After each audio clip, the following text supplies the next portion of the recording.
জীবনে মানসিকভাবে শক্ত হওয়াটা দরকার। আপনার ভেতরটা যতই নরম হোক না কেন, বাইরে বোঝাতে হবে আপনি একজন শক্ত মানুষ।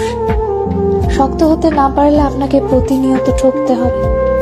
নিজের ভেতর আত্মসম্মান বোধ, ইগো কিংবা মূল্যবোধ থাকা উচিত।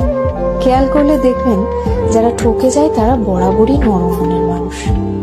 শক্ত মনের কাউকে মানুষ ঠকাতে পারে না।